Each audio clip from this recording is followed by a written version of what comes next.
Alors moi, je vais vous parler, je prends le temps d'en parler parce que Waouh, c'est un coup de cœur absolu, c'est beau. Le temps des grêlons. D'accord, c'est la lit. C'est de la lit, c'est un auteur qui s'appelle Olivier Mac-Bouchard qui a déjà écrit un précédent roman qu'on a aussi à la médiathèque que j'avais déjà beaucoup aimé qui s'appelait Le Dit du Mistral. Roselyne, elle avait fait un coup de cœur dessus, ouais. Et Mhm. donc quand j'ai vu ça, Le temps des grêlons d'Olivier Mac-Bouchard, je me suis dit, ah chouette, j'avais bien aimé son premier roman. Et alors celui-ci, Trop bien. énorme coup de cœur. Donc je l'ai Ah, lu au cool. mois de juin, Ok. juin-juillet, et après je l'ai prêté à tout le monde autour de moi parce que j'avais trop bien aimé. Et ils l'ont aimé. Et ben ouais, Ouais. ouais, ouais. Donc en fait, de quoi ça parle Le temps des grêlons? Alors c'est l'histoire d'un jeune narrateur. Il est enfant et il vit en Provence. C'est dans une réalité familière, la nôtre, quoi, voilà. Mhm. Il n'y a pas de date, mais voilà, la vie de maintenant. Et puis, bon, voilà, son enfance se passe bien. Il est orphelin de père, il vit avec sa maman.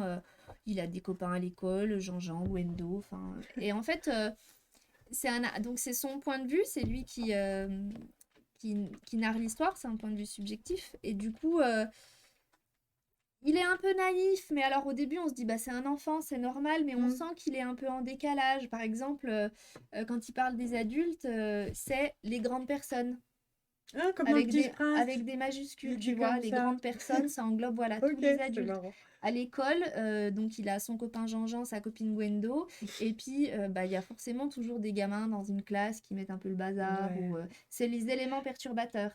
Pareil avec des majuscules qui Ah, sont ok. placés en fait, il fait comme des Il groupes. fait des groupes. Ok. Et donc on le sent, voilà, un petit peu, peut-être presque trop naïf, un peu trop candide, un peu en décalage.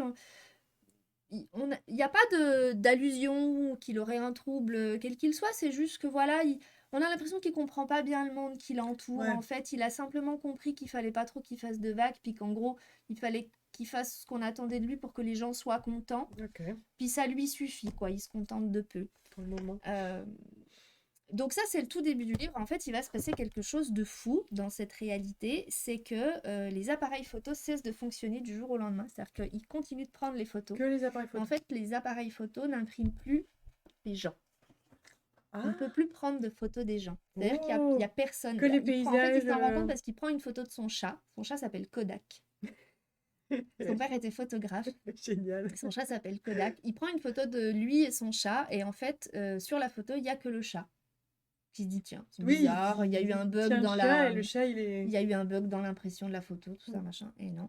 Et en fait, ça se reproduit tout le monde. Et donc, du jour au lendemain, le monde entier s'aperçoit que voilà, les appareils photo refusent de prendre les gens en photo. Ok. Donc, c'est là qu'en fait, dans ce roman qui commençait comme un roman réaliste, on part sur une légère dystopie. C'est-à-dire Ouais. que voilà, il y a un Ok. élément qui va du coup faire la cassure, en fait. C'est un peu cocasse Ouais, mais comme c'est bien, ça situation, donne mais c'est envie un petit de... peu drôle la manière dont c'est présenté. Puis comme c'est toujours son point de vue à lui, qui est toujours très naïf et très spontané, il a une manière très enfantine de le raconter, Ok. donc c'est assez charmant à lire. Et c'est lui tout le long. Et c'est lui tout le long, ouais, Ok. tout à fait. Et en fait, bah, du coup, le monde prend... En fait, s'habitue, donc ils font appel maintenant à des dessinateurs. Par exemple, le présentateur télé, quand il présente à Ah, l'écran, génial, ah en oui. fait, les gens, ils regardent la télé, puis à l'écran, il y a un portrait dessiné du présentateur. Donc régulièrement, le temps passe et donc ils vieillissent un peu le portrait du présentateur. C'est génial. Quand ils font un reportage sur, par exemple, il y a eu une manif, et ben en fait à l'écran, tu vois des scènes dessinées de la manif. Les D'accord. photos de classe, il y a un portraitiste qui vient et qui Qui dessine la dessine. classe. En fait, tout est dessiné, Ouais, c'est qu'il ouais, n'y a plus de ok. photos. Donc, première étape de cette dystopie. Et puis, deuxième phénomène étrange, un jour, il y a un groupe de personnes qui tout d'un coup se retrouvent en pleine gare de La Ciotat.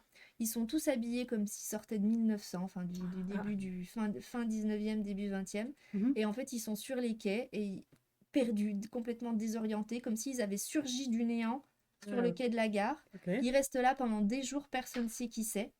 Et donc, au bout de quelques jours, les autorités Ils vont les vont les voir. voir, en Ouais. fait. Et au début, ça a fait un petit peu rigoler. On a cru que c'était des comédiens qui venaient faire une espèce de happening. Et en fait, non, ils réalisent que vraiment, ces Ils savent personnes ne pas. savent pas qui elles sont et ne Oui. savent pas d'où elles viennent ni D'accord. pourquoi elles sont là. Ok. Et en cherchant, ils s'aperçoivent qu'en fait, ce sont très précisément les personnes qui avaient été filmées par les frères Lumière Oh, en 1875 ou 55, je ouais. me souviens plus exactement la date, pour leur film L'arrivée en train, l'arrivée en L'arrivée en gare de la du... Ciotat. Voilà. Ah, trop bien. Ils sont revenus. C'est eux. C'est-à-dire l'ADN correspond, c'est Ouais, vraiment ok. ces C'est personnes-là génial. qui ont surgi du néant. Et donc, là, on bascule complètement dans le fantastique. En fait, la théorie, c'est que donc on a le nuage, le cloud, enfin qu'on connaît tous, Mm. et en fait, c'est comme si le nuage était complètement saturé de data, de toutes les données, de toutes les photos et les films qu'on lui envoie toute la journée, tout Ok, le temps, depuis ok. des années. Et en fait, il recrache. Il recrache les gens Ah, sur d'accord. Terre. Oula, Donc ça commence par ces génial. personnes qu'on découvre, ces comédiens, enfin c'est pas ces Ah, comédiens, ces mais il va y en personnes avoir sur lequel... combien Et en après? fait voilà, et donc il y a une espèce d'alter ego de Zuckerberg qui est interviewé, parce qu'il y a un extrait dans au journal télé justement, où D'accord. il explique qu'en fait lui sa théorie c'est ça, mais que du coup si sa théorie est vraie, ça veut dire que ces personnes-là c'est pas les seules à être revenues du Ouais, nuage, à être ouais, tombées du nuage, et surtout c'est pas les premières.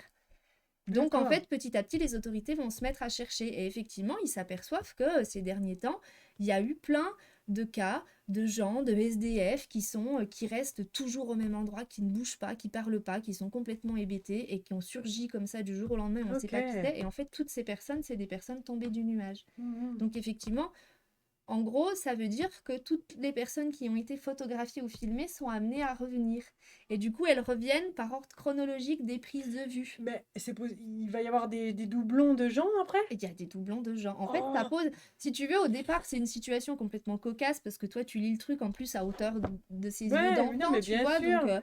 tu te dis, bah, c'est dingue, c'est dingue. Puis en fait, assez rapidement, tu te dis, mais ça va être un gros, gros bazar quand Ah même. ben oui. Et donc, bref, voilà, c'est cette intrigue-là qui est déjà en soi, moi, qui m'a complètement captivée parce que Ouais, je c'est me dis, mais elle est génial. fantastique Ah, cette idée. franchement, c'est top, hein. Et ce qui est surtout Ouais. fantastique, c'est que l'auteur, du coup, alors, son récit, c'est toujours vu par les yeux du narrateur qui grandit, mais qui, en fait, même devenu adulte, a conservé cette naïveté.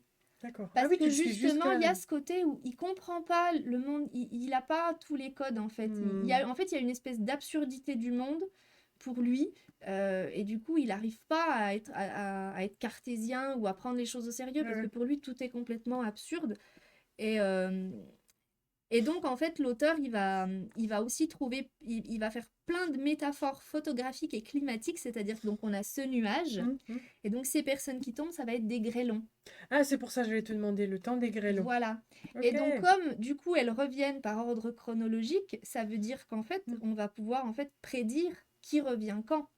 Par Ouais. exemple, il y a la figure d'Arthur Rimbaud qui revient énormément parce que je vous laisserai découvrir si vous le lisez, mais en fait, l'auteur s'en est inspiré pour son histoire. D'accord. Et donc, on sait en fait de quand date la première photo Photo de d'Arthur lui. Rimbaud. On sait quand est-ce que... Parce qu'en fait, les grêlons, ils reviennent à l'endroit où a été faite la photo, Ah, d'accord. exactement. Donc, et on peut à peu près, avec un algorithme, savoir quand est-ce qu'ils vont revenir et où. Donc, du coup, ça s'appelle des éclipses grêlonnes. Et parfois, quand il y a eu par exemple une grosse manifestation ou des prises de vue avec tout d'un coup 40 personnes, bah, elles vont toutes revenir au même D'un moment, au coup, même ouais, ouais, endroit. ok. Ça, c'est un orage de grêlons. Ok. Voilà.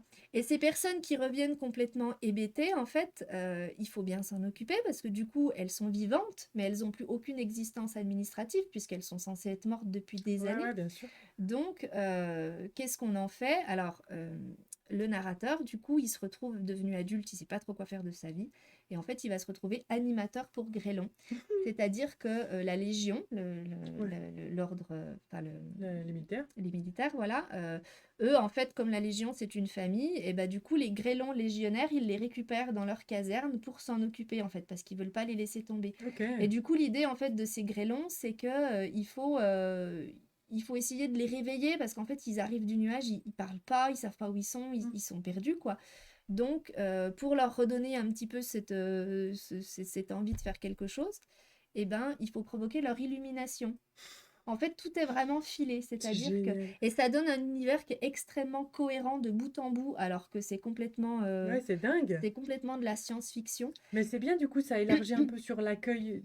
Alors Tu justement, peux voir un peu le le truc. deuxième pan du truc, c'est Ouais. que au départ, on est dans cette histoire, voilà, qui est un petit peu cocasse, qui est captivante malgré tout. Hmm. Et puis, bah du coup, voilà, c'est grêlon de plus en plus, et qu'est-ce qu'on en fait? Et en fait, tout doucement, le livre, il va basculer dans une réalité hyper sombre où justement, on va aborder la question des dérives de la société. Ouais, c'est En ça que fait, j'allais c'est des dire. réfugiés.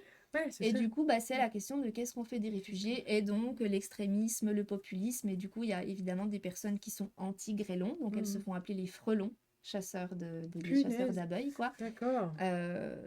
Bon, après, voilà, je veux pas vous en dévoiler trop de C'est pour ça l'intrigue, qu'il y a des mais il y frelons sur la a, voilà, couverture. en fait, il y a ce basculement d'une histoire, somme toute, assez rêveuse, qui part un petit peu dans le sombre, et toujours, toujours, tout au long, avec ces métaphores qui rendent le truc très cohérent, et ce ton vraiment candide et spontané Ouais, et génial. poétique Ça a l'air d'être une de ce super narrateur métaphore, quoi. jusqu'à la fin, Mhm. en fait, mais l'achever d'imprimer, vraiment. Faut lire vraiment jusqu'à la dernière ligne D'accord. où tu te dis purée, mais en fait, il y avait toute une double lecture que j'ai pas su voir et t'as envie de le relire, en fait, pour avoir d'autres clés. Enfin, c'est D'accord. vraiment...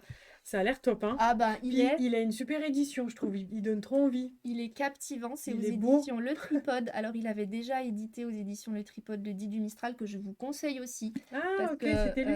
en fait, à chaque fois, Hmm. c'est ça qui est bien avec cet auteur, je trouve, en tout cas sur ses 2 premiers romans, du coup. Il fait toujours des ponts entre le passé, le présent, entre la fiction et la réalité. Et Hmm. c'est vraiment très savamment construit, très bien écrit, très fluide, Ouais, ça a l'air, hein. Puis vraiment, formidable de bout en bout. l'édition est belle, hein. Je l'ai Je trouve que ça dévoré. donne bien envie. Et c'est un énorme coup de cœur. Voilà, vraiment, Bon, bah, voilà. Encore une fois, le temps ok. des grêlons. Il va être réservé vite fait, Ah ouais, celui-là, non, je mais pense, par vraiment, plein de monde. enfin, j'espère qu'il vous plaira autant qu'à moi parce que Ok. c'était captivant. Ouais, bah ça a l'air, hein. L'histoire, elle a l'air dingue. Ça donne envie de lire les autres aussi de lui, du coup. Je Oui, connais pas. Je connais pas. et ben il écrit très très bien. Bah, ouais. Vraiment, c'est formidable. Ok, bah sur la palle. Tout de Ça suite. s'allonge, hein. Bam. Oui, ça, ça